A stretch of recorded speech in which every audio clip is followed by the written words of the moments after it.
amigos da TV Leão, mais uma vez prestando serviços, trazendo a voz competente de quem sabe de um assunto. E um assunto palpitante hoje é o assédio moral no serviço. Não porque o meu colega me cantou, não porque o chefe exigiu que não sei o quê, não porque me chamaram de bonita, de maravilhosa.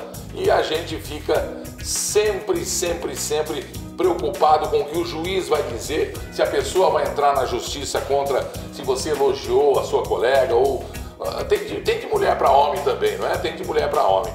E eu estou recebendo o Dr. Marcos Bernardini, que é o nosso guru para assuntos difíceis de advocacia, como esse, por exemplo, o assédio moral no serviço. Seja bem-vindo mais uma vez, meu irmão. Obrigado, Gilberto. Você fez sucesso aqui, viu?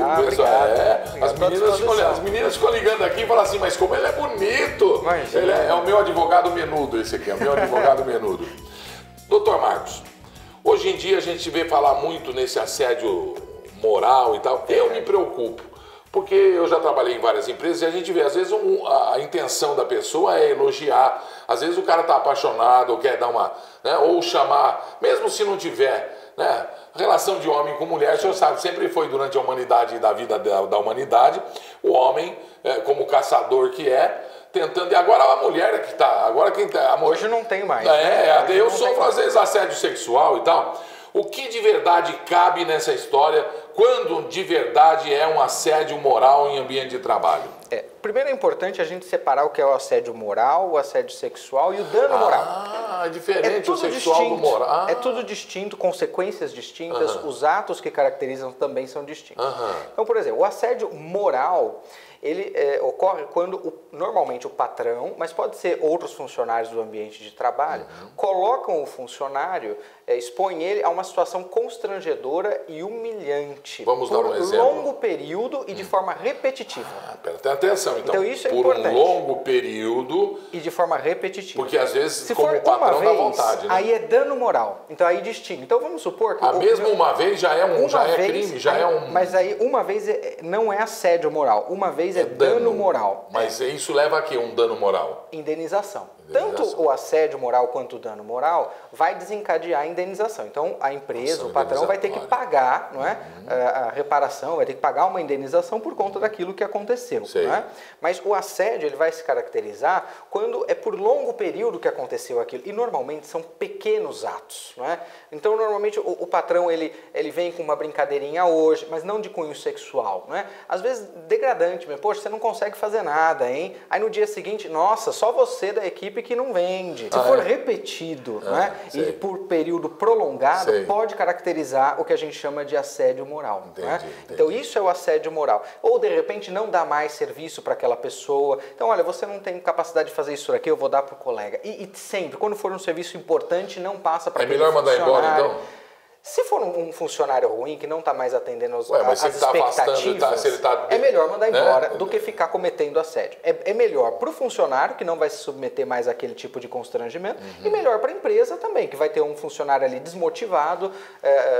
Tem casos de assédio moral que a gente vê que o funcionário chega a entrar em depressão, chega a se afastar pelo INSS por conta da submissão àquela pressão que ele teve. Jesus. É verdade. Tem casos gravíssimos, normalmente ligados ou a ambientes bancários em que a pressão é muito grande, ou a vendas, né? Em que tem uma pressão muito grande. Então, por exemplo, às vezes o funcionário que não vende de forma correta tem que colocar orelha de burro, não é? Nós já vimos casos assim na prática. Credo, o chapéu lá dentro.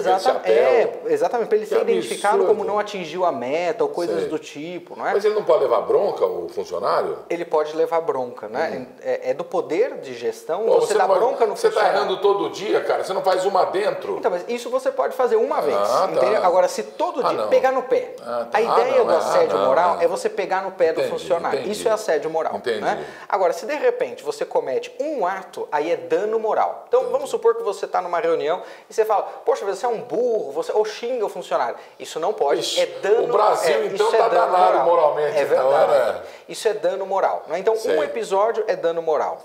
Vários episódios, por um período prolongado, aí é assédio moral. Agora, se de repente eu vou e começam a cantar uma funcionária, mandar mensagenzinha, aí é assédio sexual. Né? Então, quando o objetivo... Também no emprego. Também no emprego. Né? Quando o objetivo daquele contato tem cunho sexual ou de paquera, alguma coisa assim, sem que tenha da outra parte a contraprestação, então é óbvio que o outro funcionário pode querer e de repente... entrar naquela situação, e daí tudo bem. Agora, se de repente a funcionária ela se sente constrangida em dizer não, em não responder, porque é o chefe, e normalmente isso pode acontecer, né? Então, de repente o patrão pega e me manda lá uma mensagenzinha, me cantando e tudo mais. Aí eu fico pensando, a funcionária, né? E se eu responder ele me mandar embora? E se ele não entender direito e me prejudicar no serviço, ou me mandar para um setor que eu não quero ir? Então, aí é assédio sexual. Úlcera. Aí, nesse caso de assédio sexual, além de também gerar indenização, é crime. Né? Então, por isso que a gente tem que distinguir certinho, porque cada uma pode, um assédio sexual é crime, não é? Vai para o âmbito penal mesmo.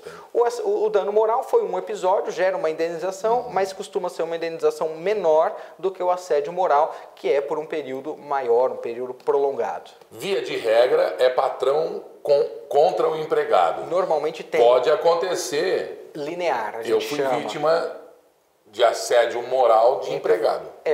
Pode acontecer. Tipo, eu vou embora, não tô mais, eu acho que eu vou embora, precisando, era uma época, eu acho que eu vou embora, eu não quero mais, e eu falei, pera, mas eu vou, então só se me der aí, Ele começou a chantagear. É isso aí, assédio moral. Pode acontecer também. Não é comum de acontecer entre ou do subalterno para o superior, ou mesmo entre os próprios funcionários. Não é comum, mas pode acontecer. Eu tive um caso até no escritório em que o funcionário ele era evangélico e aí a equipe inteira não gostava dessa situação. E aí, toda vez que ele entrava no ambiente, um ficava brincando com o outro por conta daquela situação. Então, ficava gritando aleluia, brincadeirinhas bobas, e aquilo por longo período que chegou a gerar uma depressão nele. E o chefe sabia e não tomou nenhuma providência. Mas nesse caso não era o chefe que cometia o assédio, eram os demais da equipe, não é? Mas é caso de assédio. Existe a ação de assédio moral coletiva? Não. Ela é individual, é por indivíduo. Ela é individual. Né? Ainda que, de repente, 2 ou mais pessoas tenham sofrido isso, a análise ela é individual. São 2 processos se forem 2 pessoas. Exatamente, são 2 processos, a análise é individual. Até contra a mesma pessoa, Exatamente. Né? Ela é individualizada. Tá certo. Agora, como deve proceder quem se acha vítima de assédio? Porque tem que tomar cuidado também pelos atos, né? Essa aí agora, falou, eu vou fazer, olha, se você não me deixar...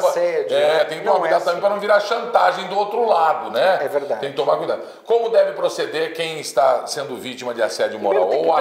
Primeiro tem que perceber se realmente aquilo é assédio ou de repente foi uma bronca do patrão, né? Então, o gestor, o empresário, ele tem direito de chamar a atenção, ele tem direito de repreender, até porque é ele que tem o know-how do que ele está fazendo, e ele tem que coordenar o serviço sendo feito pelo funcionário. O que não pode acontecer é extrapolar. Então, se o funcionário às vezes é melindrado demais, né, ele pode achar que aquilo foi um assédio e na verdade não é. Você dá uma bronca no funcionário, olha, não é para fazer desse jeito, não é assim, você está fazendo errado, vou dar para o outro. Isso não é assédio. Eu estou ali no meu poder de gestão para gerenciar a minha empresa, pura e simplesmente. Agora, se aquilo se repete, se você começa a perceber que é direcionado a você enquanto funcionário, aí você precisa analisar direitinho, provar que isso está acontecendo, que é o mais difícil no assédio, não é? É você provar que isso realmente aconteceu. O que eu indico normalmente é que a pessoa grave, porque dificilmente vai ter e-mail, dificilmente vai ter testemunha,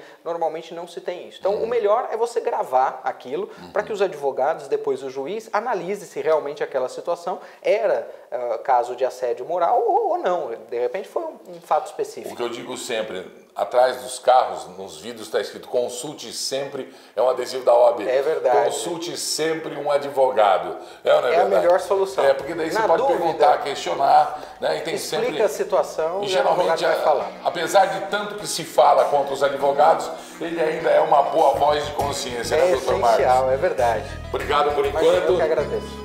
Prestando serviços. O homem está sempre aqui comigo, viu? Dr. Marcos, com muito carinho, e a gente aqui na TV Leão, a nova cara da web. Você pode tirar dúvidas. Assista ao canal Nas Garras do Leão.